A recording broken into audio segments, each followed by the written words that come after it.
बिस्मिल्लाहिर्रहमानिर्रहीम। अस्सलाम वालेकुम class 9। I hope all of you are fine और अपनी स्टडीज पर बहुत ज़्यादा फोकस कर रहे होंगे। तो हम अपना चैप्टर नंबर 3 डिस्कस कर रहे थे, स्ट्रक्चर ऑफ सेल, उसमें और जिसमें हमने काफ़ी सारी ऑर्गेनेलिज को डिस्कस किया और बड़े इंटरेस्टिंग वे में स्टोरी की तरह डिस्कस किया। अच्छा, अब हम जिस ऑर्गेनेली को आज डिस्कस करने जा रहे हैं ना, वो है माइटोकॉन्ड्रिया। ये माइटोकॉन्ड्रिया, ये सेल के अंदर जो है ये बना हुआ है माइटोकॉन्ड्रिया। ये माइटोकॉन्ड्रिया, यहाँ पे भी मैंने उसकी डायग्राम बनाई है माइटोकॉन्ड्रिया की। तो माइटोकॉन्ड्रिया जो है ना, वो एक बहुत ज्यादा स्पेशल ऑर्गेनेली है। अब मैंने उसको स्पेशल क्यों बोला कि ये स्पेशल ऑर्गेनेली है, क्योंकि इसके अंदर इसका अपना डीएनए और राइबोसोम होता है। और किसी भी ऑर्गेनेली के पास अपना डीएनए और राइबोसोम नहीं होता, सिर्फ माइटोकॉन्ड्रिया के पास अपना डीएनए और राइबोसोम होता है। हाँ, न्यूक्लियस पढ़ाते हुए मैंने आपको बताया था कि न्यूक्लियस के अंदर राइबोसोम्स की असेंबलिंग होती है, राइबोसोम्स बनते हैं।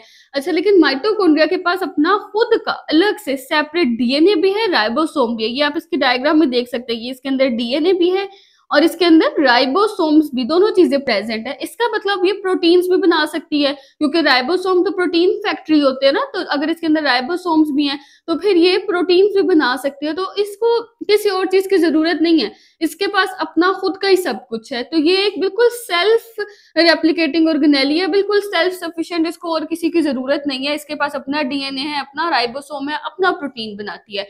अच्छा, माइटोकॉन्ड्रिया को कहते हैं powerhouse of the cell. ये बड़ी इंपॉर्टेंट बात है कि माइटोकॉन्ड्रिया को कहा जाता है powerhouse of the cell. इसको क्यों कहते हैं powerhouse of the cell? हमने अभी सेल को ना एक सिटी की तरह, एक फैक्ट्री की तरह, उसी के एग्जांपल से समझा। जैसे फैक्ट्री में प्रोडक्ट्स बन रहे हैं, सब कुछ हो रहा है, फिर उनकी पैकिंग हो रही है, फिर वो ट्रांसफर हो रहे हैं, डिलीवर हो रहे हैं, फिर उनका वेस्ट रिलीज हो रहा है। इस तरह से हमने पूरी स्टोरी की तरह अभी तक सारी ऑर्गेनेलिज को समझा। लेकिन अब फैक्ट्री को पावर भी तो चाहिए, एनर्जी भी तो चाहिए चलने के लिए। तो वो जो एनर्जी मिलती है ना पूरी की पूरी फैक्ट्री को, पूरे सेल को काम करने के लिए, अपनी वर्किंग के लिए जो एनर्जी चाहिए, जो पावर चाहिए, वो कौन दे रहा है? वो माइटोकॉन्ड्रिया दे रहा है। और वो किस फॉर्म में देता है इसको एनर्जी या पावर? जो है वो एटीपी की फॉर्म में। एटीपी क्या होता है? Adenosine triphosphate. इसको आप ना एनर्जी का यूनिट कह सकते हैं। जैसे कि जब हम दुकान से कुछ लेते हैं तो किलो में लेते हैं ना, 1 किलो चीनी, 2 किलो चीनी, इस तरह। तो एटीपी भी इसी तरह होता है कि 1 एटीपी बना, 2 एटीपी बना, तो एनर्जी के यूनिट्स हैं। तो एटीपी के फॉर्म में ये एनर्जी रिलीज करता है सेल के अंदर। कैसे करता है, कैसे होता है ये सारा प्रोसेस, ये भी हम बुक से रीड करेंगे तो इसको डिटेल में समझेंगे। उसके अलावा एक और यहाँ पे बड़ी इंपॉर्टेंट बात है कि डबल मेम्ब्रेन बाउंडेड ऑर्गेनेली है, यानी इसके इर्द गिर्द 2 मेम्ब्रेन्स है। अभी तक हमने देखा था कि nucleus double membrane bounded organelle थी, न्यूक्लियस के इर्द गिर्द 2 मेम्ब्रेन्स थी। अब माइटोकॉन्ड्रिया, उसके बाद हमने देखा ये भी डबल मेम्ब्रेन बाउंडेड है, इसके इर्द गिर्द भी 2 मेम्ब्रेन्स हैं। सही है, एक आउटर मेम्ब्रेन होती है इसकी और एक इनर मेम्ब्रेन होती है, जिसे क्रिस्टा भी कहते हैं। और उसके अंदर जो फ्लूइड होते हैं ना, जिससे वो फिल्ड होती है, उसको मैट्रिक्स कहते हैं। ये सब अभी हम बुक से डिटेल में पढ़ते हैं। अच्छा, एक तो न्यूक्लियस हो गई डबल मेम्ब्रेन बाउंडेड ऑर्गेनेली, एक माइटोकॉन्ड्रिया होगी, और इसके बाद एक और ऑर्गेनेली पढ़ेंगे, क्लोरोप्लास्ट। ये तीनों जो है वो डबल मेम्ब्रेन बाउंडेड ऑर्गेनेली है, इनके अलावा और कोई डबल मेम्ब्रेन बाउंडेड नहीं है। तो आपके एमसीक्यूज में ये क्वेश्चन आ जाता होता है, तो आपने ये याद रखना है। वैसे भी जब ऑर्गेनेलीज कंप्लीट होंगी ना, तो मैं आपको एक टेबल की फॉर्म में दिखा दूंगी कि कौन सी डबल मेम्ब्रेन है, कौन सी सिंगल मेम्ब्रेन वाली है, और कौन सी ऑर्गेनेली जो है वो मेम्ब्रेन लेस है। तो आप सब अब अपनी अपनी बुक्स ओपन करें और हम इसको डिटेल में पढ़ते हैं और इसको समझ लेते हैं। अब हम माइटोकॉन्ड्रिया को डिस्कस कर लेते हैं, जो कि एक बहुत ज़्यादा इंपॉर्टेंट ऑर्गेनेली है। ये मैंने आप लोगों के लिए इसका हाफ लेक्चर रिकॉर्ड कर दिया था और वो रिकॉर्ड हुआ ही नहीं, वो रिकॉर्डिंग खत्म हो गई। तो अब हम दोबारा से इसको मैं रिकॉर्ड कर रही हूँ, तो पढ़ते हैं हम इसको डिटेल से। अच्छा, माइटोकॉन्ड्रिया क्या है? एक बहुत ज्यादा इंपॉर्टेंट ऑर्गेनेली है। क्यों इंपॉर्टेंट है? क्योंकि ये सेल का क्या है? पावर हाउस है, यानी सेल की एनर्जी करेंसी है। सेल को क्या देती है? ये एनर्जी प्रोवाइड करती है सेल को। अच्छा, अब जैसे एक फैक्ट्री है, हमने देखा कि सेल भी हमारे पास एक फैक्ट्री की तरह है पूरी की पूरी, जिसके अंदर कुछ ऑर्गेनेलीज जो हैं वो क्या कर रही हैं? वो प्रोडक्ट्स बना रही हैं, कुछ जो है वो उन प्रोडक्ट्स की पैकेजिंग कर रही हैं, कुछ ऑर्गेनेलीज जो है वो वेस्ट का डिस्पोजल कर रही है। इस तरह से एक पूरी फैक्ट्री की तरह काम चल रहा है सेल के अंदर। तो अब फैक्ट्री को चलने के लिए पावर भी तो चाहिए, उसको एनर्जी भी तो चाहिए ना काम करने के लिए। तो माइटोकॉन्ड्रिया जो है वो उस फैक्ट्री का क्या है? पावर हाउस है, यानी उसको एनर्जी देता है। और इसको पावर हाउस क्यों कहते हैं? क्योंकि ये एनर्जी प्रोड्यूस करता है।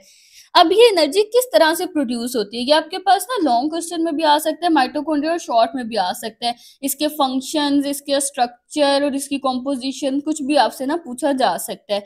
अच्छा, अब माइटोकॉन्ड्रिया जो है वो क्या करता है, वो एरोबिक रिस्पायरेशन के जो रिएक्शंस होते हैं ना, हमारे पास दो तरह की रिस्पायरेशन होती है, एक होती है एरोबिक रिस्पायरेशन और एक होती है एनएरोबिक रिस्पायरेशन। रिस्पायरेशन क्या होता है, सांस लेने का प्रोसेस ना, जिसमें सांस लेते हैं। अब एरोबिक रिस्पायरेशन में ऑक्सीजन इन्वॉल्व होती है, यानी जिस तरह से हम सांस लेते हैं, रिस्पायरेशन करते हैं तो ऑक्सीजन लेते हैं और कार्बन डाइऑक्साइड को रिलीज करते हैं। तो जिस रिस्पायरेशन में ऑक्सीजन इन्वॉल्व होती है उसको क्या कहते हैं, एरोबिक। और जिसमें ऑक्सीजन इन्वॉल्व नहीं होती उसको क्या कहते हैं, उसको कहते हैं एन एरोबिक रिस्पायरेशन। यानी जैसे वो पिछले ऑर्गेनिजम्स है ना, बहुत प्रिमिटिव, जैसे बैक्टीरिया थे या प्रोकैरियोट्स थे और बहुत पुराने, जिस टाइम पे ऑक्सीजन अर्थ पे अभी आई भी नहीं थी, उस टाइम के जो ऑर्गेनिजम्स थे वो एनारोबिक रिस्पायरेशन के थ्रू सांस लेते थे, यानी बगैर ऑक्सीजन के वो रिस्पायर करते थे। अच्छा, अब जो एरोबिक रिस्पायरेशन का प्रोसेस है जिसमें ऑक्सीजन इन्वॉल्व होती है, उसमें क्या होता है कि जो फूड होता है ना, ग्लूकोज, हम जो फूड लेते हैं, जो एनर्जी लेते हैं, वो ग्लूकोज के फॉर्म में ही लेते हैं ना। प्लांट्स भी जब फोटोसिंथेसिस करते हैं तो उसका एंड प्रोडक्ट क्या बनाते हैं, ग्लूकोज बनाते हैं। तो जो हम फूड ले रहे हैं प्लांट से या जहां से भी हम फूड लेते हैं, वो एंड जो हमें एनर्जी देते हैं ना, वो होती है ग्लूकोज की फॉर्म में। तो जब भी हमारी बॉडी में कोई प्रोसेस होना होता है जिसमें हमें एनर्जी चाहिए होती है, तो ग्लूकोज की ब्रेकडाउन होती है और हमें एनर्जी मिलती है। तो अब जो एरोबिक रिस्पायरेशन का प्रोसेस है ना, जिसमें ऑक्सीजन इन्वॉल्व होती है, वो कहाँ हो रहा होता है, वो माइटोकॉन्ड्रिया में होता है। अब उसमें क्या होता है कि जो फूड है ना, ग्लूकोज, उसकी होती है ब्रेकडाउन और एनर्जी रिलीज हो जाती है। एनर्जी किस चीज की फॉर्म में रिलीज होती है, एटीपी की फॉर्म में। एटीपी क्या होता है, एडिनोसिन ट्राइफॉस्फेट। ये एनर्जी का होता है यूनिट। जैसे जब हम दुकान से कुछ लेते हैं तो किलोग्राम में या किलो में, इस तरह से यूनिट होता है ना उसका मेजर करने का, या हाइट मेजर करते हैं फीट में, 6 फीट 6 फुट, इस तरह करके। तो एटीपी जो है वो भी एनर्जी का यूनिट है, यानी एक एटीपी जनरेट हुआ, 2 एटीपी जनरेट हुए, 3 एटीपी जनरेट हुए, तो एटीपी भी जो है वो एनर्जी का यूनिट है। तो अब माइटोकॉन्ड्रिया ने किस तरह से एनर्जी प्रोड्यूस की हमने देख लिया, एनर्जी रिलीज हुई किस फॉर्म में, रिलीज हुई एटीपी की फॉर्म में, एडिनोसिन ट्राइफॉस्फेट की फॉर्म में, जो कि एनर्जी की यूनिट है। अब माइटोकॉन्ड्रिया है क्या, डबल मेम्ब्रेन बाउंडेड ऑर्गेनेली है, यानी इसके इर्द गिर्द जो मेम्ब्रेन्स है ना, वो डबल मेम्ब्रेन है, दो मेम्ब्रेन्स होती हैं इसके इर्द गिर्द, सिंगल मेम्ब्रेन नहीं है, मेम्ब्रेन तो है, वो भी डबल मेम्ब्रेन है। अभी तक हमने देखा था ना, न्यूक्लियस में डबल मेम्ब्रेन होती है। अब माइटोकॉन्ड्रिया उसके बाद एक ऐसी ऑर्गेनेली है जिसमें डबल मेम्ब्रेन है, और इसके बाद आप एक क्लोरोप्लास्ट पढ़ेंगे। ये 3 डबल मेम्ब्रेन बाउंडेड है, इनके अलावा कोई भी डबल मेम्ब्रेन बाउंडेड ऑर्गेनेली नहीं है। अच्छा, अब यूकैरियोट्स क्यों लिखा हुआ है, ये यूकैरियोट्स में होती है। जब हमने यूकैरियोट्स और प्रोकैरियोट्स का डिफरेंस पढ़ा तो उसमें हमने देखा ना, यूकैरियोट्स ऐसे ऑर्गेनिजम्स है, एक तो उनमें प्रॉपर न्यूक्लियस है, कैरियन का मतलब है न्यूक्लियस और यू का मतलब है ट्रू, जिनमें प्रॉपर न्यूक्लियस है और जिनके अंदर मेम्ब्रेन बाउंडेड ऑर्गेनेलीज भी प्रेजेंट है। और उसके अलावा जब हमने दूसरे ऑर्गेनिजम्स पढ़े प्रोकैरियोट्स, तो उनके अंदर एक तो प्रॉपर न्यूक्लियस भी नहीं था और दूसरा मेम्ब्रेन बाउंडेड ऑर्गेनेलीज भी नहीं थी। तो ये तो एक मेम्ब्रेन बाउंडेड ऑर्गेनेली है, बल्कि डबल मेम्ब्रेन बाउंडेड है। तो ये तो प्रोकैरियोट्स में हो ही नहीं सकती ना, ये सिर्फ और सिर्फ यूकैरियोट्स में प्रेजेंट होती है। अब जो दो मेम्ब्रेन्स होती है उनमें जाहिर सी बात है, एक मेम्ब्रेन आउटर होगी, एक अंदर वाली जो होगी वो इनर मेम्ब्रेन होगी। इसी तरह से माइटोकॉन्ड्रिया की भी जो दो मेम्ब्रेन्स हैं, एक आउटर है और एक इनर है। ये आउटर मेम्ब्रेन है, जो आउटर मेम्ब्रेन होती है ना, वो बिल्कुल स्मूथ होती है, यानी बिल्कुल एक स्मूथ सी इस तरह की एक सरफेस बनी हुई है, जिसमें कोई पेचोखम नहीं है, कुछ नहीं है, एक सीधी सीधी सी सरफेस है, एक स्मूथ सी सरफेस है। लेकिन जो इनर मेम्ब्रेन है वो फोल्ड्स बना देती है। फोल्ड्स क्या होते हैं, जिस तरह इस तरह इस तरह इस तरह से आप कपड़े भी फोल्ड करते हैं ना, तय करते हैं, तो इस तरह से ये फोल्ड्स बना देती है। फोल्ड्स इसकी होती है ऐसे बिल्कुल फिंगर लाइक, ये उंगली है ना, फिंगर लाइक प्रोजेक्शंस बना देती है। और इन फोल्ड्स को क्या कहते हैं, इन फोल्ड्स को कहते हैं क्रिस्टा। इन फोल्ड्स को क्या कहते हैं, क्रिस्टा। गोल्जी ऑपरेटर्स में हमने क्या पढ़ा था, जो उसके फ्लैट सैक्स थे उनको सिस्टर्ने कहते थे। सिस्टर्ने, इनके स्पेलिंग्स मिलती जुलती हैं, इनको मिक्स नहीं करना आपने। और माइटोकॉन्ड्रिया के अंदर ये जो फोल्ड्स हैं इनको क्या कहते हैं, क्रिस्टा कहते हैं। और सिंगल भी क्रिस्टा होता है, बस इसके अंदर ई नहीं लगा हुआ, ई लगा दो तो प्लूरल बन जाएगा। आगे क्या बताया हुआ है कि ये जो क्रिस्टा है ना, ये जो फोल्ड्स हैं, ये जो फिंगर लाइक प्रोजेक्शंस हैं, ये माइटोकॉन्ड्रिया के इसके जो इनर मेम्ब्रेन है, इसके सरफेस एरिया को क्या कर देती हैं, इंक्रीज कर देती हैं, यानी इसका जो एरिया है उसको बढ़ा देती हैं। अब इस बात का क्या मतलब है कि ये फोल्ड्स माइटोकॉन्ड्रिया के सरफेस को या उसके एरिया को बढ़ा देती हैं। अच्छा, मैं अब आपको एक चीज़ दिखाती हूँ। अब ये एक फॉर एग्ज़ाम्पल चीज़ है। अब ये अगर सीधी पड़ी हुई है, बिल्कुल स्ट्रेट ऐसे पड़ी हुई है, तो देखिए कितनी सी आई? बिल्कुल इतनी सी ना, इतनी सी आई है इस जगह पे। लेकिन अब जब मैंने इसको इस तरह से फ़ोल्ड्स बना के फ़ोल्ड की फ़ॉर्म में यूँ फ़ोल्ड करके रखा है, यूँ फिंगर लाइक प्रोजेक्शंस बन रही है ना, जैसे फिंगर लाइक प्रोजेक्शंस होती हैं, फ़ोल्ड्स होते हैं। तो अब मैंने जब इसको यूँ फ़ोल्ड की फ़ॉर्म में रखा, तो ये पूरा का पूरा ये जो इतना बड़ा पीस था, ये इसके अंदर क्या आ गया? अरेंज हो गया ना, इसके अंदर फिट हो गया। अगर मैं इसको सीधा-सीधा रखती, तब तो ये बिल्कुल इतना-सा पीस आया था, इतना-सा पीस। अब तो ये पूरा इतना बड़ा पीस इसके अंदर क्या हो गया? सेट हो गया। तो यही फ़ायदा होता है कि जब आप फ़ोल्ड्स बना के जब ये इनर मेम्ब्रेन फ़ोल्ड्स की फ़ॉर्म में आती है, तो वो उसका सरफ़ेस एरिया इंक्रीज़ कर देती है, यानी उसका एरिया भर जाता है, ज़्यादा एरिया कवर हो जाता है और ज़्यादा बड़ी मेम्ब्रेन जो है वो एक छोटे से एरिया के अंदर आराम से आ जाती है। अब आप ये देख सकते हैं कि ये कितना बड़ा-सा पीस है, जो कि आराम से उसी एरिया में फ़िट हो गया था, जिसके अंदर अगर हम स्ट्रेट रखते तो बस इतना सा पीस आ रहा था। लेकिन अब यहाँ पे ये क्यों लिखा हुआ है कि ये सरफेस एरिया जो है वो रिस्पायरेशन के लिए भर जाता है? क्योंकि ये जो इनर मेम्ब्रेन है ना, ये जो इनर मेम्ब्रेन है, इसके ऊपर रिस्पायरेशन के एंजाइम्स लगे होते हैं। हमने अभी देखा ना, ये एरोबिक रिस्पायरेशन में इन्वॉल्वड होती है, तो रिस्पायरेशन के एंजाइम्स लगे होते हैं। तो जब फोल्ड्स ज़्यादा होते हैं, तो फोल्ड्स की वजह से सरफेस एरिया भर जाता है। अब जब एक ये चीज़ पड़ी हुई है, फॉर एग्जांपल एक स्ट्रेट चीज़ है, इसके ऊपर अगर 4 एंजाइम्स आ रहे हैं और इसी तरह से वो चीज़ जब फ़ोल्ड्स की फ़ॉर्म में है, तो उसके ऊपर तो हज़ारों एंजाइम्स आ जाएँगे ना, बहुत सारे एंजाइम्स आ जाएँगे, इसके ऊपर यूँ अटैच हो जाएँगे। तो जब एंजाइम्स ज़्यादा होंगे, तो ज़्यादा रिस्पायरेशन होगी, ज़्यादा एनर्जी प्रोड्यूस होगी, तो ये इस वजह से सरफेस एरिया के इंक्रीज़ होने का फ़ायदा होता है। ये फ़ोल्ड्स की वजह से इस तरह से सरफेस एरिया इंक्रीज़ होता है। आई होप आप लोगों को ये बात अब क्लियर हो गई होगी। जब इसके अंदर भी एक फ्लूइड लाइक मटेरियल है, जैसे सेल के अंदर था ना फ्लूइड लाइक मटेरियल, जिसको हमने क्या नाम दिया था? हमने उसको साइटोप्लाज्म कहा था। उसके बाद जो न्यूक्लियस के अंदर था फ्लूइड लाइक मटेरियल, उसको हमने क्या कहा था? उसको हमने न्यूक्लियोप्लाज्म कहा था। इस तरह से माइटोकॉन्ड्रिया की इनर मेम्ब्रेन के अंदर, पूरे माइटोकॉन्ड्रिया के अंदर नहीं होता। कुछ बच्चे समझते हैं पूरे माइटोकॉन्ड्रिया के अंदर ये फ्लूइड है।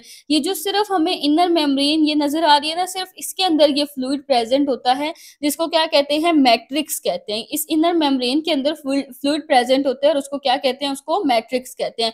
अब हमने आउटर मेम्ब्रेन भी देख ली, इनर मेम्ब्रेन भी देख ली, इसकी फोल्ड्स को भी स्टडी कर लिया और इसकी फोल्ड्स को कहते हैं क्या है? क्रिस्टा कहते हैं। और इसके अंदर जो फ्लूइड लाइक मटेरियल होता है उसे क्या कहते हैं? उसे कहते हैं मैट्रिक्स। आगे बताया हुआ है कि माइटोकॉन्ड्रिया के पास उसका अपना डीएनए और राइबोसोम भी होता है। इसीलिए माइटोकॉन्ड्रिया एक बहुत स्पेशल ऑर्गेनेली है, क्योंकि उसके पास अपना खुद का डीएनए भी है और अपना खुद का राइबोसोम भी है। और जब इसके पास राइबोसोम है अपना, तो इसका मतलब ये प्रोटीन्स भी बना सकती है। तो खुद का डीएनए भी है इसके अंदर और खुद का राइबोसोम भी है। माइटोकॉन्ड्रिया के अलावा आगे एक ऑर्गेनेली हम डिस्कस करेंगे, क्लोरोप्लास्ट, उसके पास भी अपना खुद का डीएनए और राइबोसोम होता है। सिर्फ यही 2 ऐसी ऑर्गेनेलीज़ हैं जिनके पास अपना खुद का डीएनए और राइबोसोम प्रेज़ेंट है। ये भी आपके पास एमसीक्यू में पॉइंट आ सकता है कि किस ऑर्गेनेली के पास अपना खुद का डीएनए और राइबोसोम है। तो माइटोकॉन्ड्रिया और क्लोरोप्लास्ट दोनों के पास अपना खुद का डीएनए और राइबोसोम है और इस तरह से खुद प्रोटीन्स भी बना सकते हैं। अच्छा, अब ये बात हमें ये शो करती है कि असल में जो माइटोकॉन्ड्रिया है ना, वो एक एंशिएंट, एक पुराने प्रोकैरियोटिक सेल थे। यानी ये खुद एक पूरा सेल थे पुराने टाइम में। और फिर जब आहिस्ता-आहिस्ता यूकेरियोटिक सेल बने, आहिस्ता-आहिस्ता इवोल्यूशन होती गई, एडवांसमेंट होती गई, तो ये जो थे ना माइटोकॉन्ड्रिया, जो कि खुद एक एंशिएंट प्रोकैरियोटिक सेल थे, पुराने सेल थे, ये फिर उस यूकेरियोटिक सेल के अंदर आकर रहने लग गए। जिसे कहते हैं सिम्बायोटिक रिलेशनशिप, यानी दोनों एक दूसरे को फायदा दे रहे थे। सेल की वजह से माइटोकॉन्ड्रिया को जो थी वो प्रोटेक्शन भी मिल रही थी और न्यूट्रिएंट्स भी मिल रहे थे और सेल को माइटोकॉन्ड्रिया की वजह से एनर्जी मिल रही थी। और फिर आहिस्ता-आहिस्ता ये खुद एक ऑर्गेनेली बन गई। इसी वजह से इनके पास खुद का अपना सब कुछ प्रेज़ेंट है। रिस्पायरेशन का भी प्रोसेस है, डीएनए भी है, राइबोसोम भी है, एनर्जी भी प्रोड्यूस कर रहे हैं। तो इनके पास अपना खुद का पूरा एक प्रोसेस प्रेज़ेंट है, जो ये शो करता है कि ये पुराने ज़माने में एक पूरा सेल थे, खुद ही एक प्रोकैरियोटिक सेल थे।